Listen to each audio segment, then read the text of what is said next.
Hello everyone, অনেক দিন বাদে আবার একটা ভয়েস দিয়ে ভিডিও করছি। তো বাড়ি চলে গেছিলাম দুদিনের জন্য। আসলে আমার হাজব্যান্ড গিয়েছিল বেড়াতে, তো এই বাড়িতে একা থেকে কি করব, তাই চলে গেছিলাম ওই বাড়িতে দুদিনের জন্য। দেখো, আগের দিন রাতে শোয়ার সময় সোনাবাকে বলেছিলাম সকালে উঠে আমি তোমাকে ডাকবো, তো দুজনে ভিডিও করব।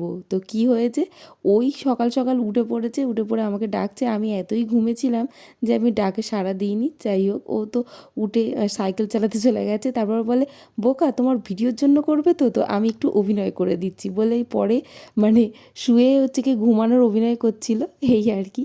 যাই হোক, তারপরে চলে গেছিলাম আমি আমার কাউন্টারে।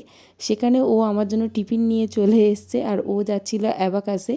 আর তোমরা তো সবাই জানো আমার একটা পিএনবির সিএসপি আছে। তো সিএসপি বলতে অনেকেই বোঝে না, এটা হলো কাস্টমার সার্ভিস পয়েন্ট। এখানে কিনা ব্যাংকে যেমন কাজ হয় এখানেও সমস্ত তেমনই কাজ হয়।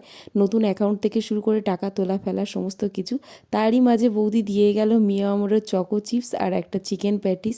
তারপরে কাউন্টার বন্ধ করে দিয়ে বাড়ি এসে দেখি মা বিরিয়ানি রান্না করছে, আর মাংস তো একদম কষা হয়ে গেছে। এখানে ভাতের ফ্যান ঝেড়ে নিচ্ছিল, এই ফাঁকে এত হাওয়া দিচ্ছিল, ভাবলাম একটুখানি ছাদে যাই। আর ছাদে গিয়ে দেখি না, এখানে পাখি বাসা বেঁধেছে। বৌদি বলল অনেক দিন আগেই এই পাখিটা ডিম পেড়েছে, বাট গিয়ে দেখি পাখি মানে ডিম থেকে ফুটে বাচ্চাও হয়ে গেছে। আর সোনা বাবার এটা একটা নতুন খেলনা, বলছে দেখো বোকা এরকম ধোঁয়া উঠছে, তুমি ভিডিও করে দেখাবে সবাইকে। আসলে এটা একটা ছোট্ট জলের ট্যাঙ্ক, তো সুইচ টিপলে মানে ওই জলটাই স্প্রে হয়ে এইভাবে ধোঁয়া মতন হয়ে বেরোয়। তারপরে মা বলল নিচে চলে আয়, তো এসে দেখি একদম গরম গরম বিরিয়ানি রেডি। আর মায়ের হাতের বিরিয়ানি সত্যিই মানে তুলনা হয় না।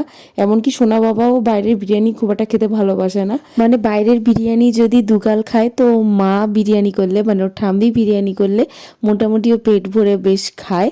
যাই হোক, আজ ভিডিওটা এই পর্যন্ত। দেখা হচ্ছে নেক্সট ভিডিওতে খুব তাড়াতাড়ি। আজকের মতন টাটা, বাই বাই।